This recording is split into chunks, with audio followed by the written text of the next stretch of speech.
Chicos, muy buenos días. Espero que hayan tenido una buena semana, que hayan tenido un muy buen cierre de trimestre. Vamos a empezar a hablar de contexto político, pues en aras de que ustedes están en una construcción como ciudadanos y vamos a hablar puntualmente de la corrupción. ¿Listo?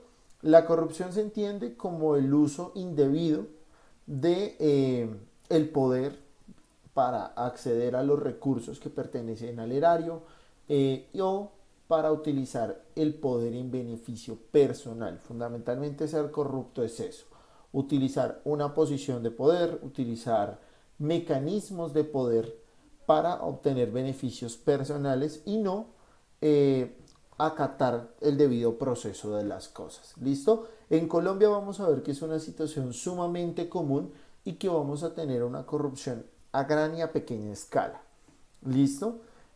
A gran escala nosotros la vemos de manera semanal en las noticias, contratos, sobornos, investigaciones que no llegan a nada precisamente porque la corrupción actúa sobre los entes que vigilan y controlan el país. La vamos a ver en el fútbol, vamos a verla en el deporte, vamos a verla en casi todos los elementos de la humanidad. Inevitablemente aparece la corrupción. Sin embargo, nuestro país podríamos decir que su situación económica, industrial, cultural está mediada por la corrupción. ¿Listo? A tal punto de que la corrupción no se ve como algo malo en nuestra sociedad, sino algo común. Rescatando una frase que utilizó un expresidente hace ya unas 4 décadas, diciendo que el erario de la corrupción que afectaba al erario, que afectaba a las entidades públicas, era evitable, inevitable. Simplemente debía reducirse a una justa medida. Hace unos 8 años, 10 años, una emisora radioactiva, que yo creo que todos la conocen, para la campaña política de ese año, para la contienda política, sacó un eslogan que era robe, pero robe poquito. ¿Listo? Entonces vean cómo la corrupción se ha vuelto un elemento de la cotidianidad. Es inevitable, lo vimos con el COVID en departamentos como el Cauca, el Tolima, Cundinamarca, donde se facturaron 100 mercados, los 100 mercados costaban 20 millones de pesos, pero el alcalde pasó una factura por 600 millones de pesos. La vemos cuando, por ejemplo, para la reelección de Álvaro Uribe, lo que él propuso fue sobornar a distintos senadores, magistrados, representantes a la Cámara para que aprobaran una reforma constitucional. ¿Cómo? Dándoles puestos públicos, dándoles dineros, dándoles embajadas.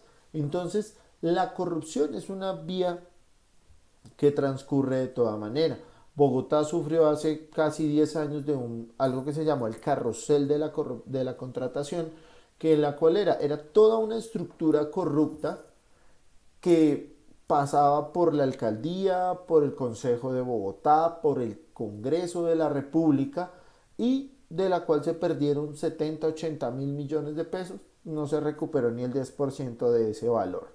¿Listo? Se entregaron contratos, por ejemplo, a personas que llevaban 5 o 10 años nada más haciendo vías, haciendo construcciones pequeñas y se les entregó un megaproyecto para Bogotá.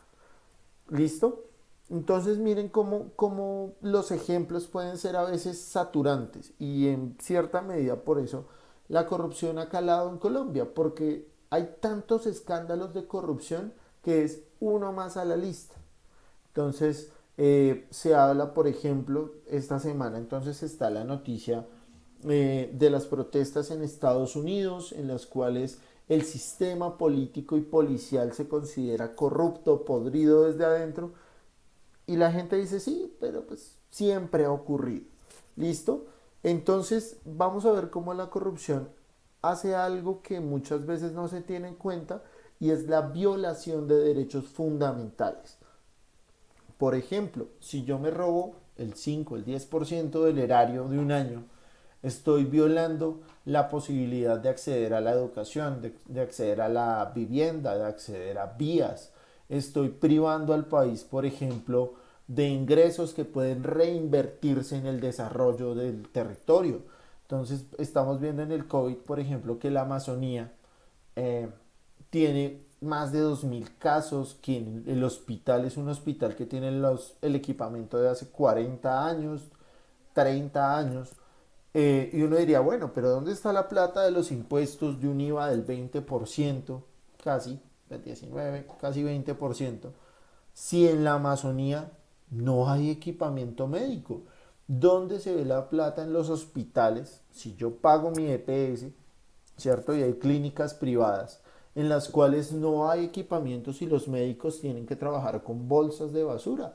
Esos médicos, por ejemplo, están poniendo en peligro su integridad por negligencia del Estado. Y era algo lo que veíamos en el trimestre anterior acerca de las obligaciones del Estado. ¿Listo, chicos? Y vamos a ver eso, que no se construye una verdadera lógica de obligación al Estado.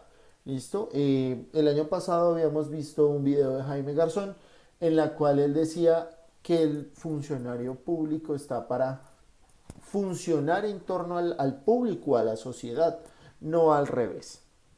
¿Listo? Y la corrupción también hace eso, que yo rinda pleitesía a cambio de unos beneficios. Entonces, si yo quiero una vía pavimentada, pues voy y le consigo votos, voy y le consigo firmas, negocio bajo cuerda con una persona, cuando el Estado debería tener unos marcos eh, muy claros de funcionamiento. ¿Y qué pasa con eso, chicos?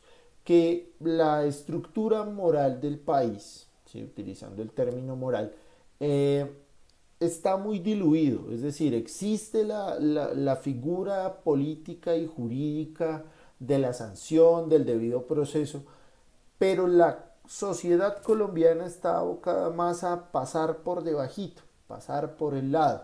Eh, Hay un adagio que dice, echa la ley, echa la trampa.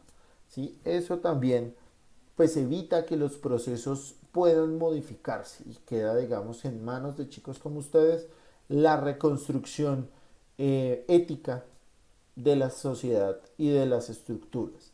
¿Listo? Haciendo un paréntesis de pronto al nivel macro de la corrupción, hablemoslo a pequeña escala. A la pequeña escala, por ejemplo, sería la copia de actividades o de tareas. Eso es corrupción. Yo no hago mi trabajo, le digo a mi amigo, présteme el trabajo, le cuadro ahí, le pago 1.000 pesos, le invito a una empanada, el fin de semana nos tomamos una gaseosa y cuadramos. ¿Listo? Cuando yo intento hacer copia en un examen, cuando yo me invento una excusa y no entrego mi trabajo y manipulo la situación, eso también sería entrar en una lógica deshonesta. ¿Listo? Y vamos a lo mismo. Las sociedades a pequeña escala aplican también esa corrupción porque a gran escala funciona. ¿Qué pasa si de pronto su papá va en un carro, salió en un día de pico y placa en Bogotá? Venga, negocia. Negocian con el agente de tránsito y todo queda en no importa. ¿Listo? Entonces el análisis hacia la corrupción es precisamente eso, chicos. ¿Cómo lograr o desde qué sentido empezar a reconstruir? ¿Desde la pirámide, desde arriba o desde la base? Porque el trabajo de base, y hay algo que tiene la corrupción, es que funciona también en torno a la necesidad. ¿La gente va a aguantar hambre por hacer lo correcto? ¿Cómo puedo yo modificar el pensamiento de toda una población si no tiene lo básico para mantener su dignidad inamovible? ¿Listo? Entonces, chicos, en este trimestre les comento, vamos a empezar a trabajar las actividades registradas dentro del video. Entonces, igual que hemos trabajado de manera anterior, está mi video con más que una explicación, es puntualmente como una socialización de mi postura frente al concepto. Voy a incluirles un par de videos de apoyo muy puntuales frente a la política o al tema de la corrupción, y al final del video aparecerá la actividad registrada para que pueda ser entregada. Chicos, espero que tengan un muy buen día y una muy buena semana. Hasta luego.